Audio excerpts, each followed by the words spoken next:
کیا ان لوگوں کو معلوم نہیں کہ جو شخص اللہ اور اس کے رسول سے مقابلہ کرتا ہے تو اس کے لیے جہنم کی آگ تیار ہے جس میں وہ ہمیشہ جلتا رہے گا، یہ بڑی رسوائی ہے۔ منافق ڈرتے رہتے ہیں کہ ان کے بارے میں کہیں کوئی ایسی صورت نہ اتر آئے کہ ان کے دل کی باتوں کو ان مسلمانوں پر ظاہر کر دے۔ کہہ دو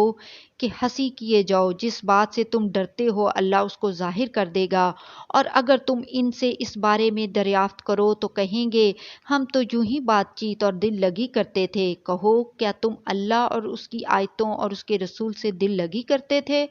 عذر مت پیش کرو، تم ایمان لانے کے بعد کافر ہو چکے ہو۔ اگر ہم تم میں سے ایک جماعت کو معاف کر دیں تو دوسری جماعت کو سزا بھی دیں گے کیونکہ وہ گناہ کرتے رہے ہیں۔ منافق مرد اور منافق عورتیں ایک دوسرے کے ہم جنس یعنی ایک ہی طرح کے ہیں کہ برا کام کرنے کو کہتے اور نیک کاموں سے منع کرتے اور خرچ کرنے سے ہاتھ بند کیے رہتے ہیں۔ انہوں نے اللہ کو بھلا دیا تو اللہ نے ان کو بھلا دیا، بے شک منافق نافرمان ہیں۔ اللہ نے منافق مردوں اور منافق عورتوں اور کافروں سے آتش جہنم کا وعدہ کیا ہے جس میں وہ ہمیشہ جلتے رہیں گے، وہی ان کو کافی ہے، اور اللہ نے ان پر لعنت کر دی ہے اور ان کے لیے ہمیشہ کا عذاب تیار ہے۔ تم منافق لوگ ان لوگوں کی طرح ہو جو تم سے پہلے ہو چکے ہیں، وہ تم سے زیادہ طاقتور اور مال و اولاد میں کہیں زیادہ تھے تو وہ اپنے حصے سے فائدہ اٹھا چکے، سو جس طرح تم سے پہلے لوگ اپنے حصے سے فائدہ اٹھا چکے ہیں اسی طرح تم نے اپنے حصے سے فائدہ اٹھا لیا،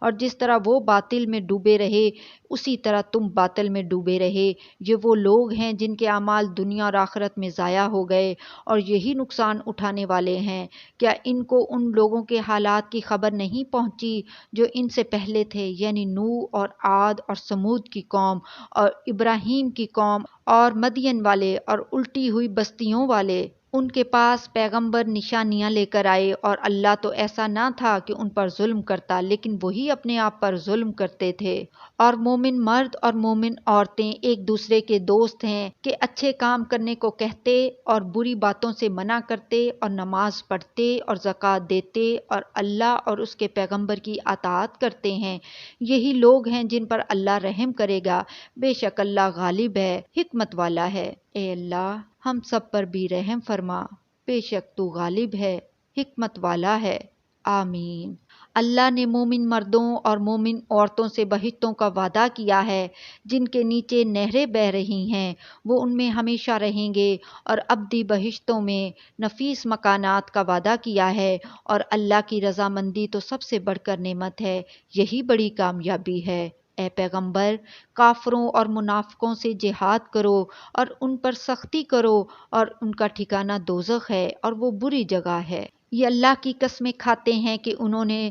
تو کچھ نہیں کہا حالانکہ انہوں نے کفر کا کلمہ کہا ہے، اور یہ اسلام لانے کے بعد کافر ہو گئے ہیں اور ایسی بات کا قصد کر چکے ہیں جس پر قدرت نہیں پا سکے، اور انہوں نے مسلمانوں میں عیب ہی کون سا دیکھا ہے سوائے اس کے کہ اللہ نے اپنے فضل سے اور اس کے پیغمبر نے اپنی مہربانی سے ان کو دولت مند کر دیا ہے۔ سو اگر یہ لوگ توبہ کر لیں تو ان کے حق میں بہتر ہوگا، اور اگر منہ پھیر لیں تو اللہ ان کو دنیا اور آخرت میں دکھ دینے والا عذاب دے گا، اور زمین میں ان کا کوئی دوست اور مددگار نہ ہوگا۔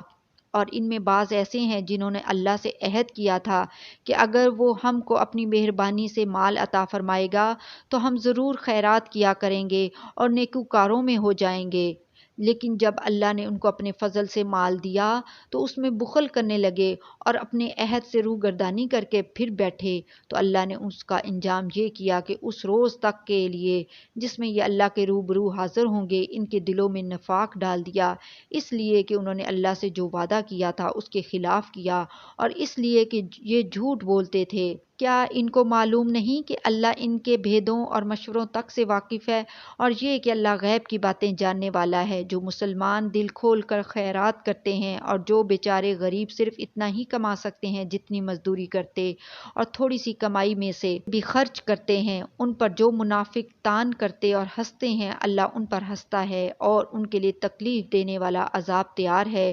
تم ان کے لیے بخشش مانگو یا نہ مانگو برابر ہے، اگر ان کے لیے 70 70 دفعہ بھی بخشش مانگو گے تو بھی اللہ ان کو نہیں بخشے گا۔ یہ اس لیے کہ انہوں نے اللہ اور اس کے رسول سے کفر کیا، اور اللہ نافرمان لوگوں کو ہدایت نہیں دیتا۔ جو لوگ غزوہ تبوک میں پیچھے رہ گئے وہ اللہ کے پیغمبر کی مرضی کے برخلاف بیٹھ رہنے سے خوش ہوئے اور اس بات کو ناپسند کیا کہ اللہ کی راہ میں اپنے مال اور جان سے جہاد کریں، اور دوسروں سے بھی کہنے لگے کہ گرمی میں مت نکلنا، ان سے کہہ دو کہ دوزخ کی آگ اس سے کہیں زیادہ گرم ہے۔ کاش یہ اس بات کو سمجھتے۔ یہ دنیا میں تھوڑا سا ہنس لیں اور آخرت میں ان کو ان کے اعمال کے بدلے جو یہ کرتے رہے ہیں بہت سا رونا ہوگا۔ پھر اگر اللہ تم کو ان میں سے کسی گروہ کی طرف لے جائے اور وہ تم سے نکلنے کی اجازت طلب کریں تو کہہ دینا کہ تم میرے ساتھ ہرگز نہیں نکلو گے اور نہ میرے ساتھ مددگار ہو کر دشمن سے جنگ کرو گے۔ تم پہلی دفعہ بیٹھ رہنے سے خوش ہوئے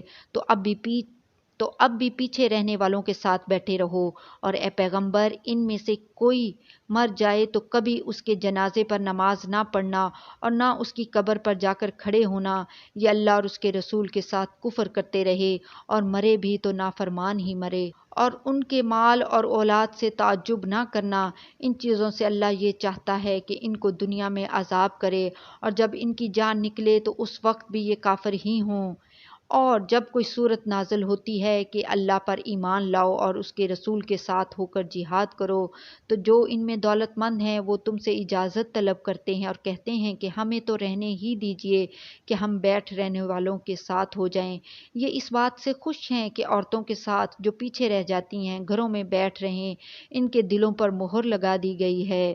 سو یہ سمجھتے ہی نہیں۔ لیکن پیغمبر اور جو لوگ ان کے ساتھ ایمان لائے سب اپنے مال اور جان سے لڑے، انہی لوگوں کے لیے بھلائیاں ہیں اور یہی مراد پانے والے ہیں۔ اللہ نے ان کے لیے باغات تیار کر رکھے ہیں جن کے نیچے نہریں بہہ رہی ہیں، ہمیشہ ان میں رہیں گے، یہی بڑی کامیابی ہے۔ اور صحرا نشینوں میں سے بھی کچھ لوگ عذر کرتے ہوئے تمہارے پاس آئے کہ ان کو بھی اجازت دی جائے، اور جنہوں نے اللہ اور اس کے رسول سے جھوٹ بولا وہ گھر میں بیٹھ رہے، سو جو لوگ ان میں سے کافر ہوئے ہیں ان کو دکھ دینے والا عذاب پہنچے گا۔ نہ تو ضعیفوں پر کچھ گناہ ہے اور نہ بیماروں پر، اور نہ ان پر جن کے پاس خرچ موجود نہیں کہ شریک جہاد ہوں، یعنی جب کہ اللہ اور اس کے رسول سے مخلص ہوں۔ نیکوکاروں پر کسی طرح کا الزام نہیں ہے،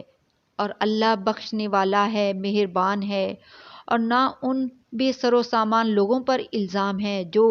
تمہارے پاس آئے کہ ان کو سواری دو، اور تم نے کہا کہ میرے پاس کوئی ایسی چیز نہیں جس پر تم کو سوار کروں، تو وہ لوٹ گئے، اور اس غم سے کہ ان کے پاس خرچ موجود نہ تھا ان کی آنکھوں سے آنسو بہہ رہے تھے۔ الزام تو ان لوگوں پر ہے جو دولت مند ہیں اور پھر تم سے اجازت طلب کرتے ہیں، یعنی اس بات سے خوش ہیں کہ عورتوں کے ساتھ جو پیچھے رہ جاتی ہیں گھروں میں بیٹھ رہیں۔ اللہ نے ان کے دلوں پر مہر کر دی ہے، پس وہ سمجھتے ہی نہیں۔